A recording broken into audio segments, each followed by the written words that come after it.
Hello, and welcome to the Tao of Our Understanding Recovery Podcast. In this podcast, we discuss mystical works of literature and how they relate to recovery. We hope you enjoy today's podcast episode. Hello, this is Buddy C. Welcome to the Tao of Our Understanding Recovery Podcast. Today we have Brian and Drew and Buddy. Good to have you guys today. Going to be talking about the 35th verse of the Tao Te Ching. Any announcements or any helps, go to buddyc.org. A lot of good things there. There's a list of podcasts, both recovery and just spiritual podcasts. The spiritual ones are ones that I personally enjoy. That I thought I would add when I really started looking for a more spiritual walk. These are some of the podcasts I started listening to that helped me to find a path through all those things. Actually, the one that put me onto the Tao Te Ching is there. Spiritual Awakening Radio with James Bean. That's where I first heard of the Tao Te Ching, was listening to his podcast. And for any of you guys that like Gnostic literature, like the Gnostic books that could have been part of the Bible that weren't, the Book of Thomas and all those other books of the same vein, he does a lot of episodes on different subjects, and that's a subject that he breaches quite often. So if you go, he's got, I don't know how many podcast episodes there, thousands. If you go and search within Spiritual Awakening Radio for some keywords, you can pull up some old podcasts where he's gone through a lot of those things that you might enjoy. I certainly enjoyed it, still do. Like he did one on Jesus as master rather than savior, which I thought was real interesting, talking about the teachings of Jesus that relate to him being a teacher, which I've never heard anyone discuss in that way. So maybe you'll enjoy that. I certainly do, and still enjoy his podcast. Okay, we're going to be talking about the 35th verse of the Tao Te Ching and how it relates to our recovery. Not, is philosophizing a word? Maybe it is. Not philosophizing about the 35th verse, but how it speaks to us. Brian, you want to read for us first, sir? Yeah, sure. I'll start off with the Tao Te Ching in clear English from Jeff Pepper.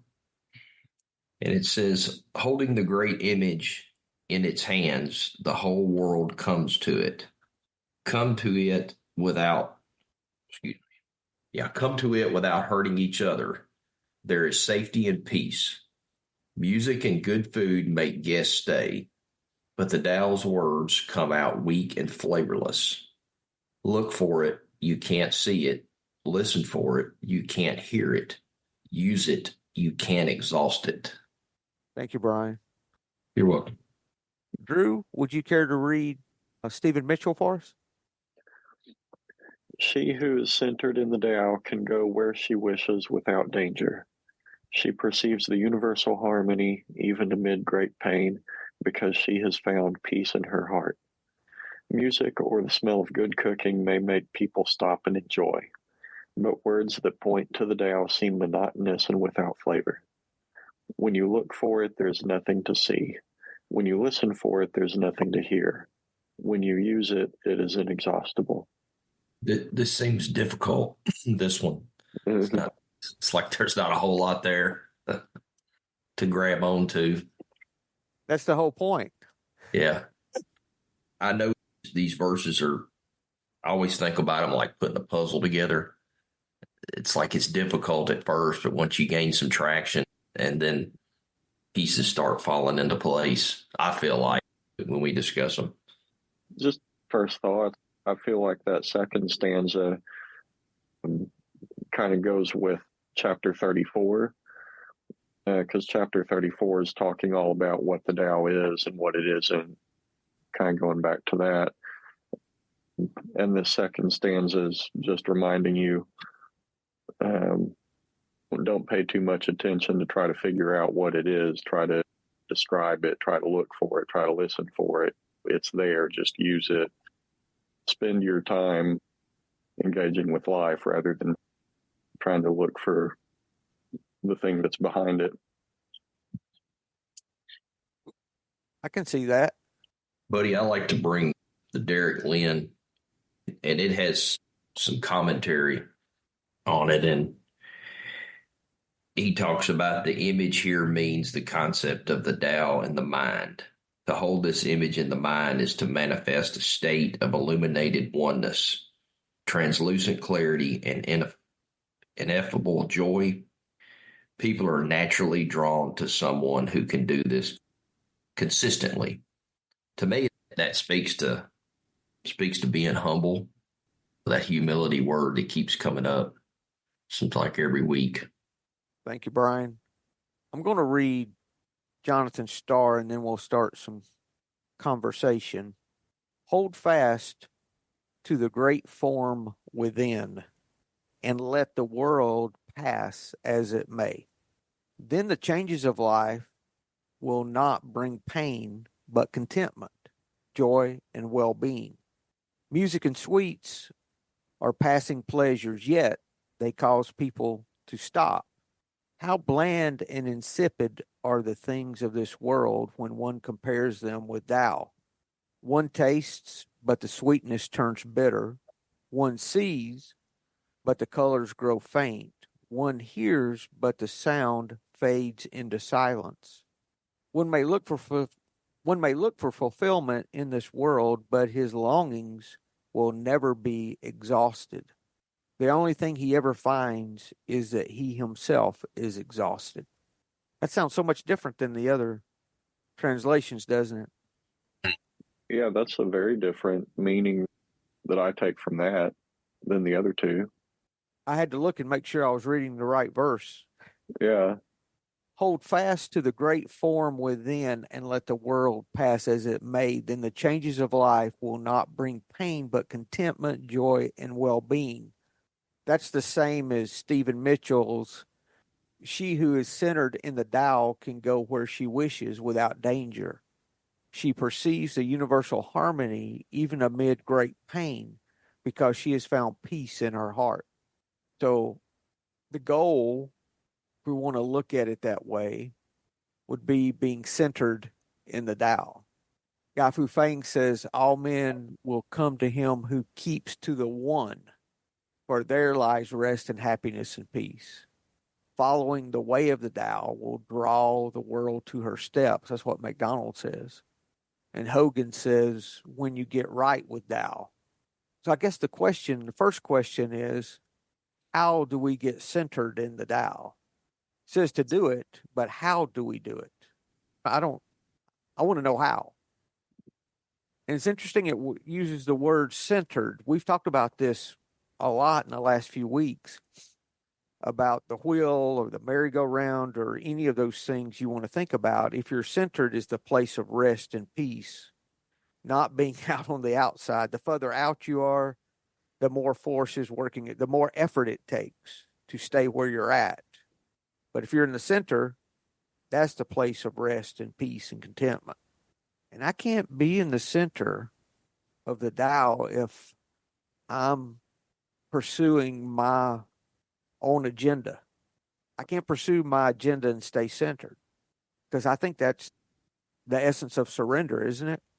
Staying centered. I was thinking surrendering and accepting life on life's terms. Yes. Man, it always comes back to that, doesn't it? Yeah. Wish it didn't. Can we do something other than accept, surrender and accept? Can we do something different, please? No, because that's what it is. That's what it's all about. That's it. That's it. And how do I surrender? How do I accept? For me, it first has to do with me taking my eyes off of myself and asking, is there a way I can be helpful in this situation? That's such a simple question. How can I be helpful? Not doing some huge, not raising the dead, just How can I be helpful? How can I show love to others? Yeah. She perceives universal harmony amid great pain.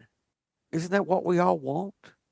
I know it's what I want, to be at peace regardless of what's going on.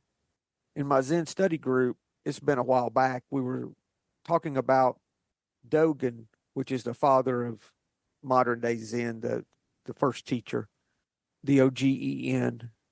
And I'm going to butcher the words. I don't remember exactly how he said it, but we're talking about being in the ocean and being on the surface, but yet the bottom at the same time, walking in the ocean. And I didn't have much of an understanding. I didn't think of what that meant, but I was open. And so I finally started realizing today that, oh, no matter how big a storm is above the water, below's the same. It's not different. I'm like, oh, maybe that's what it's talking about. That within, we're at peace regardless of what's going on outside. And you get, I don't know, my thinking is what you get 100 feet down, maybe even 50, I don't know, down into the ocean. And eventually you have no clarity as to what's going on the surface. I've heard pretty much the same metaphor flipped upside down, where in your life there will be storms and everything, like you're on the ground, and there will be times when it's raining on you, hailing, tornadoes, who knows. But if you go above the clouds, it's always sunny above the clouds. So no matter what, the storms come, the storms go, really, it's always sunny. There may be some difficult moments, but on the other side of those storms, the sun's still always shining. Yeah, that metaphor reminds me of the ocean one. Just when you get a little deep into the ocean, it's going to be the same no matter what's happening in the air above it. Well, we've got examples everywhere, don't we? Mm-hmm. Everywhere we turn is an example that we can observe and can show us our part. Cleary in the Winsa calls it the way of nature, but W is capitalized and in way of nature. That's the way of the Tao, or the way of love. You could think about it that way. Or compassion, whatever words you want to put on that. Because any word we use is inadequate. We're all describing how the strawberry tastes to someone who's never tasted a strawberry, right? That's what we're attempting. That's all these are attempts of that. That's good. We can be at peace regardless of what's going on in our life. I would not change blank, even if I could. Thank you for everything. I have no complaint whatsoever. Let's go to the next stanza. If we're done with that, you guys, any other comments on the first one? Music or the smell of good cooking may make people stop and enjoy, but words that point to the Tao seem monotonous and without flavor. When you look for it, there's nothing to see. When you listen for it, there's nothing to hear. So how do we find it if we're not looking for it, or not listening for it, not pursuing spirituality, let's say?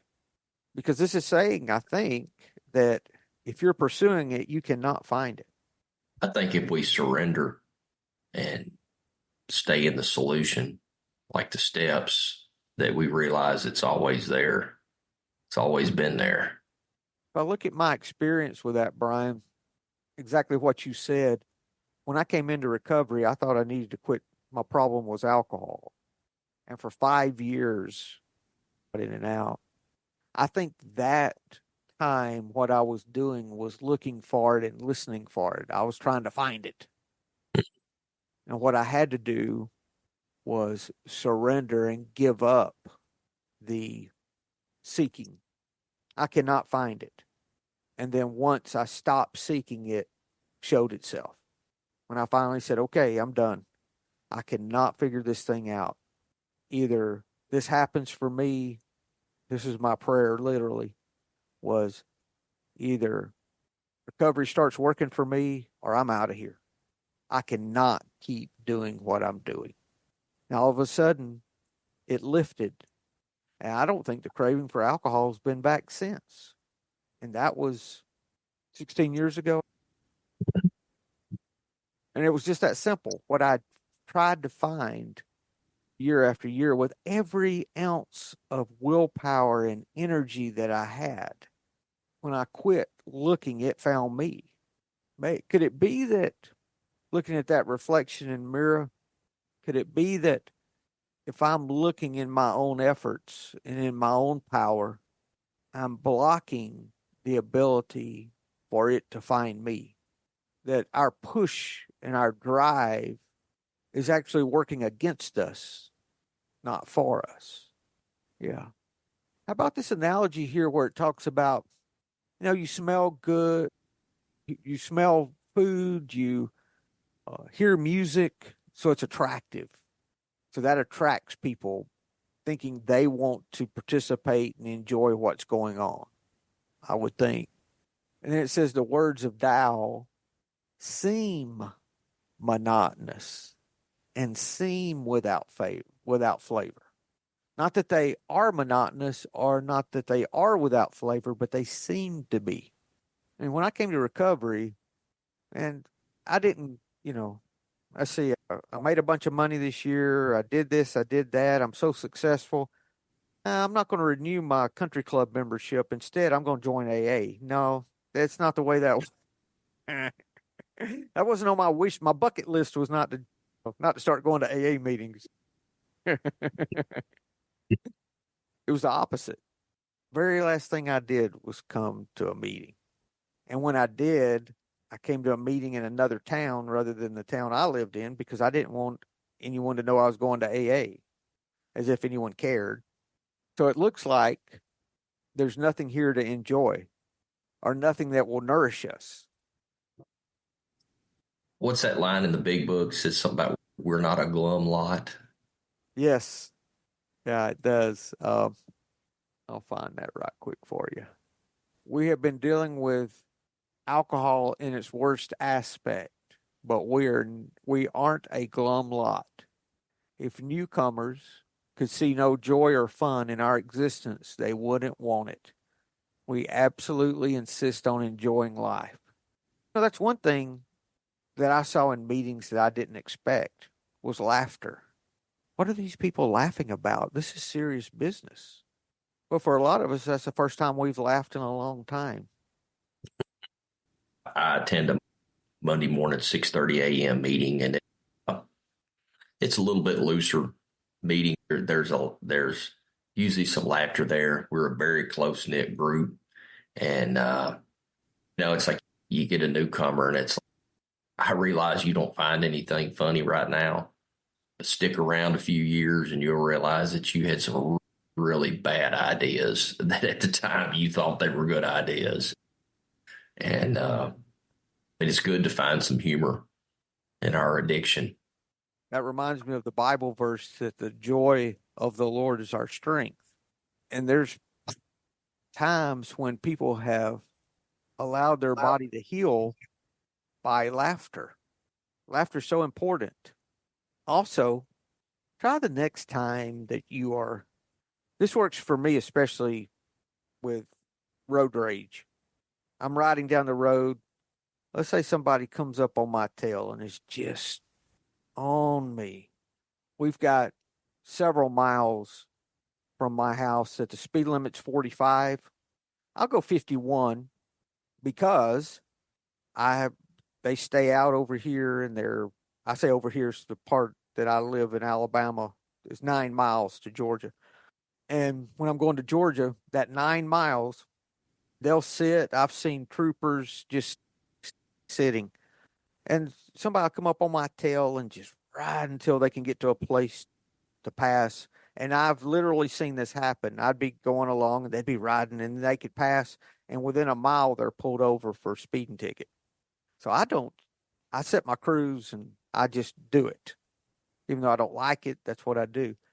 And what I learned was when somebody does that, and they can't see me, but if I'll just smile at them, my whole demeanor changes by me taking that action of just smiling. And I have to force myself.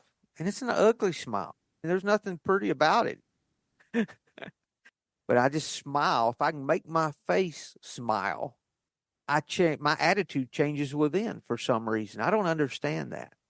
Try that the next time that you're in a situation, not something where people can see you, but just for yourself. And just see if your attitude does not start changing. Yeah. Just interrupt me if you've got a comment. We'll just keep talking. Look for it. There's nothing to see. I think that goes with me trying to understand it. I'm trying to understand how recovery works. Forget it. I'm not going to be able to how does surrender work?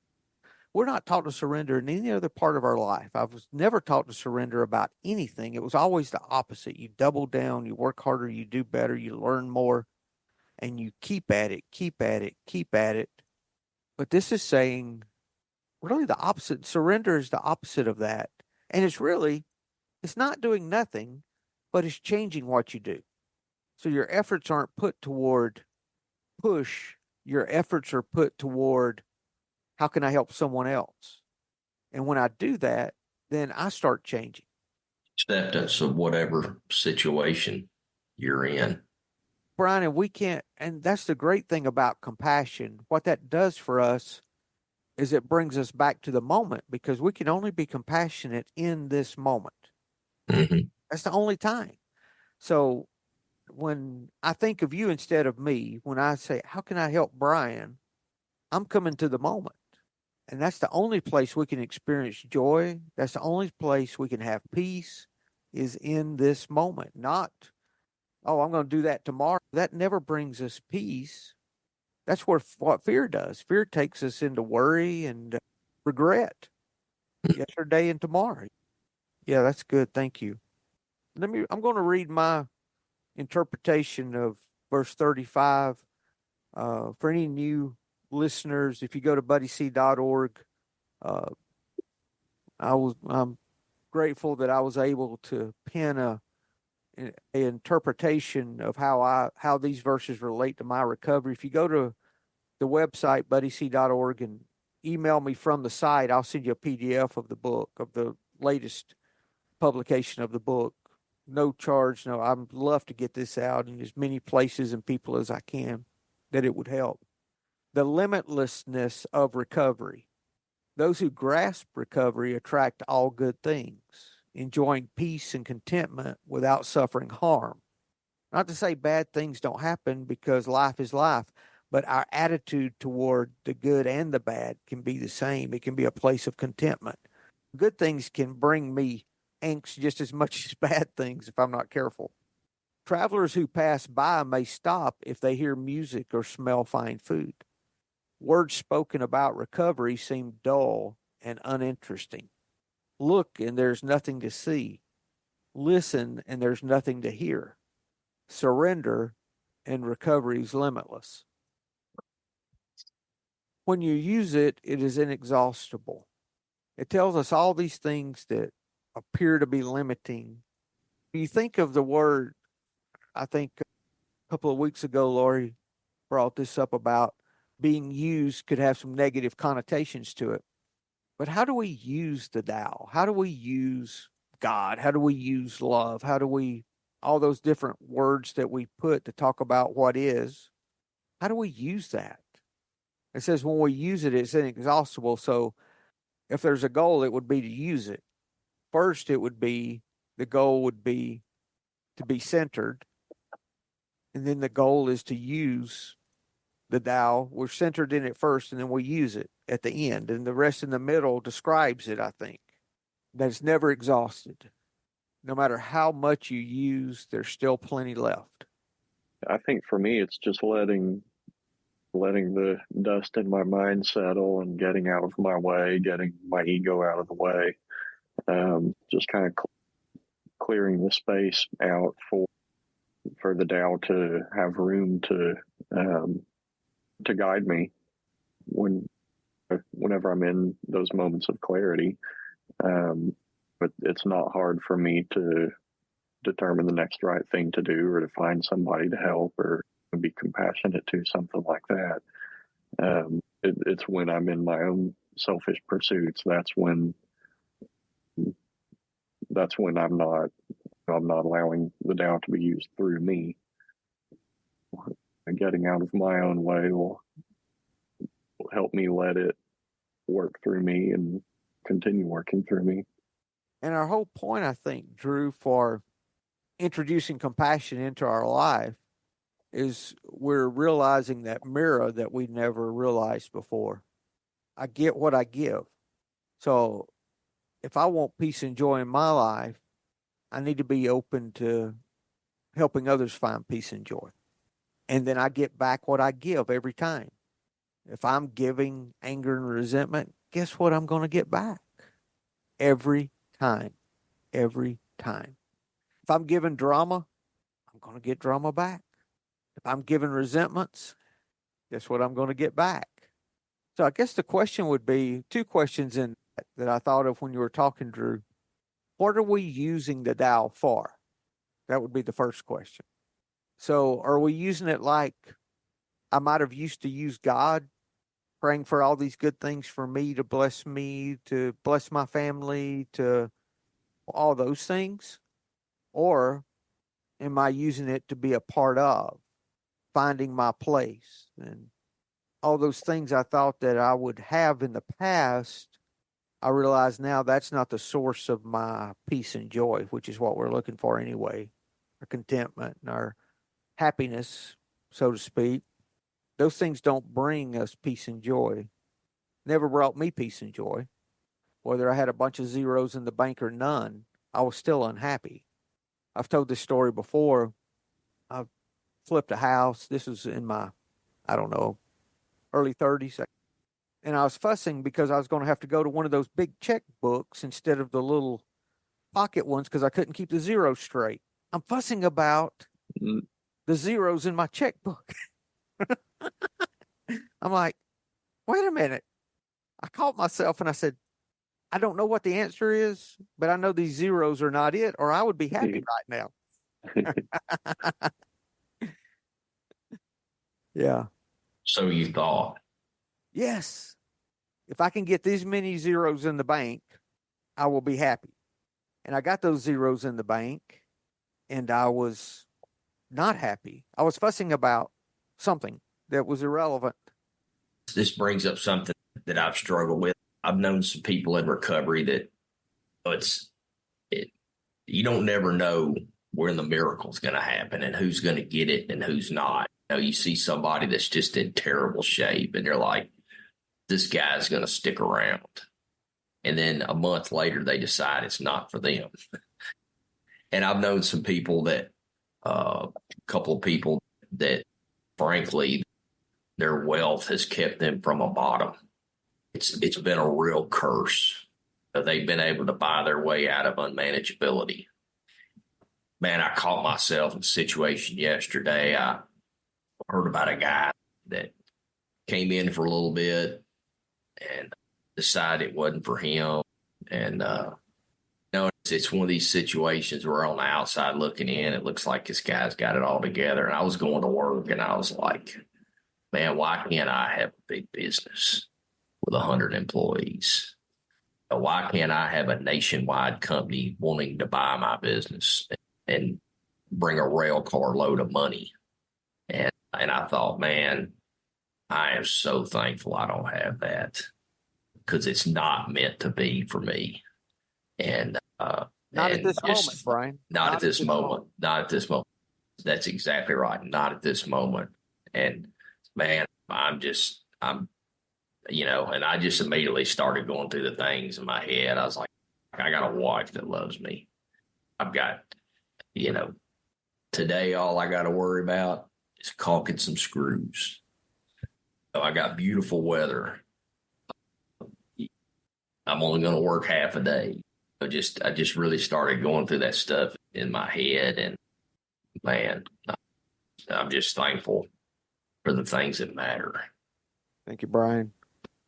When we think about the Tao as being inexhaustible, what if we flip that around to love or compassion? Let's read that verse, replacing Tao with compassion, let's say. who's centered in compassion, she who is centered in compassion can go where she wishes without danger. She perceives the universal harmony, yet amid great pain, because she's found peace in her heart. Music or the smell of good cooking may make people stop and enjoy, but words about compassion seem monotonous and without flavor. That's really true. When you look for compassion, there's nothing to see when you look at it. When you listen to compassion, there's nothing to hear. But when you use compassion, it's inexhaustible. Inexhaustible in what way, though?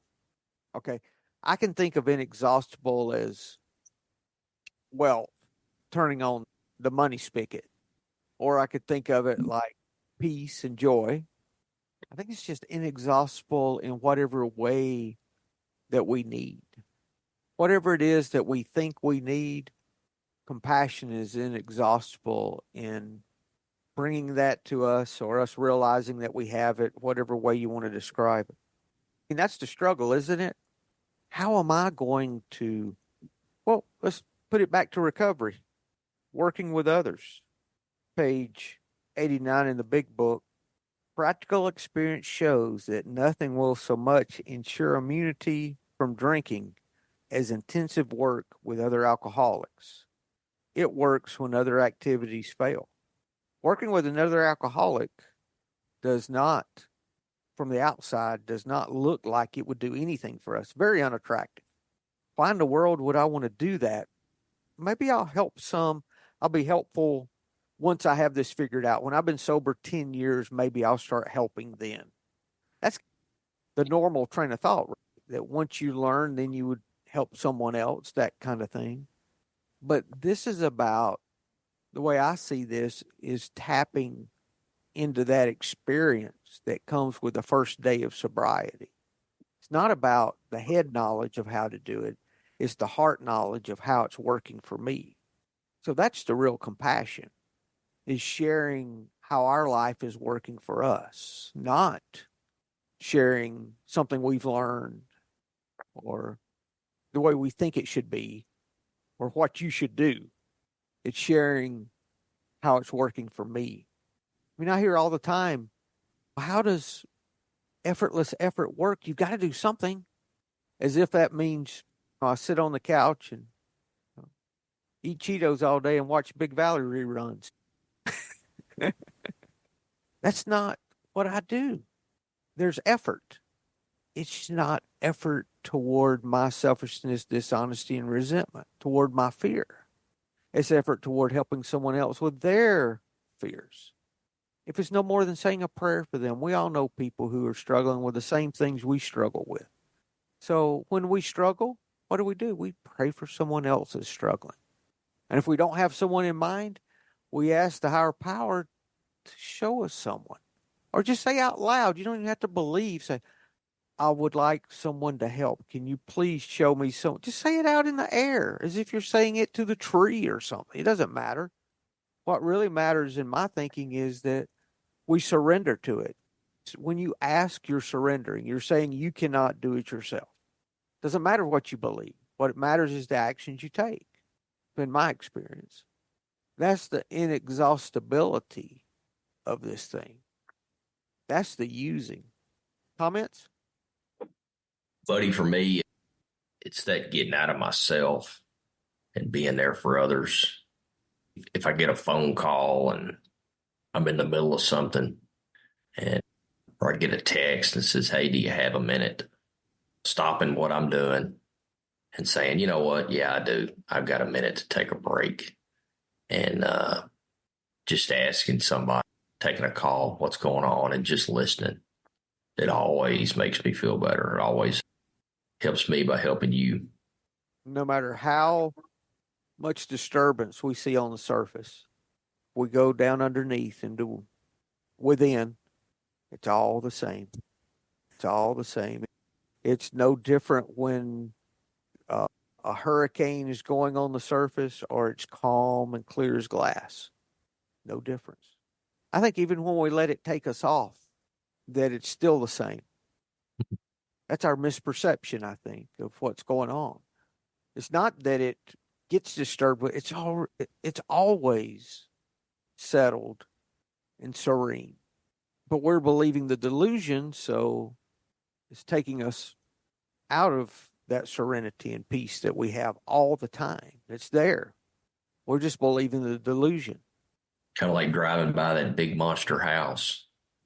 It may not have any furniture in it. You don't know what goes on behind those doors. Getting caught up in that social media world. And then we eventually realize, Brian, that one day we drive by that house and we don't even think about it. We're like, wow, I'm changing. Yeah. Rather than being envious. Or we're cleaning our house and we say, man, I'm glad I don't have that place down the street. And then we eventually get to a place, Brian, where we don't even judge about it. Yeah. It's that's irrelevant. it. Mm-hmm. It's irrelevant. We're content with what we have. Not only are we content with what we have, we're content with who we are. Yeah. And the second question that I didn't talk about yet on what are we using this inexhaustible what is for? The second question is, who is using it? In Zen, that's what we talk about a lot. Who is thinking? Who is angry? Who is dissatisfied? Who is unhappy? And when I start looking at it, I realize it's really impossible for me to be unhappy. The real me. Just like it's impossible that what's happening on the surface is going to dictate what's happening below so far. I don't know the footage, but you get so far down, it's not going to matter. It's impossible for me to be alone. If I'm feeling alone, I'm believing the delusion. I just need to go a little deeper. I'm on the surface instead of, I'm gauging my life by what's happening above rather than going deeper and seeing that it's really still and stable. Yeah. That's good. So the solution is always, again, going within. And the way I go within, my actions are can I find a way to get compassion or gratitude into this situation? Yeah. That may be what I've learned, and I've mentioned this before. I've learned that if I'm having difficulty with someone, used to use this a lot for work. I used to use this a lot with my son because I was unhappy with what he was doing. I wanted him to be in college and use his life, and he was choosing not to. And my sponsor taught me to look for something good that I could use gratitude with him. And in the corporate world, they learn to start any negative feedback with something positive. That's a very known practice. So we do the same thing. What am I grateful for in that person? And I start with that. I learned, my sponsor suggested I start amends the same way. What am I grateful for in that person? I can find something that I'm grateful for if I sit with it for a while, and I start the amend with something I'm grateful for. That, in effect, brings us deeper to where it's more peaceful, less turbulence. That's using compassion, in my thinking, as a tool. And that's the one thing that doesn't change. Everything else changes, but compassion, love, or God, if you prefer, does not change. That's the one thing that does not change. Compassion works every time, and it's inexhaustible. I've never seen anyone or heard anyone say, I reached the limits of love. No, that doesn't happen. It doesn't happen. That's good. Thank you, guys. Mm-hmm. Anything else? I think we heard what we could out of that. Mm-hmm. Big thing for me to remember from this, one of my big takeaways is I can't believe what my eyes see or my ears hear. I cannot believe that. I've got to look within and keep looking within, and I can see things more clearly. That inside job. Yeah. Which is never going to be finished, Brian. I don't think it's ever, we're never done with that. I think that onion just keeps peeling more and more. Yeah. definitely. But we know the direction that we're heading now. We know the solution, and it's simple. How can I find gratitude in this? How can I be helpful? It's not in the big things, it's in the little things for me. That's what I shared in a meeting Tuesday, and I was a newcomer, and I said, my best ideas brought me a lot of pain. And I said, it's almost like Brian is feral. And there's instances where I just don't know. I said, but one thing I do know, the solutions in this book, solutions in this room. And if I just stick to that, I'm going to be okay, no matter what. It took me a long time to get to that point. Yeah. To humble myself and say, you know what, I don't know.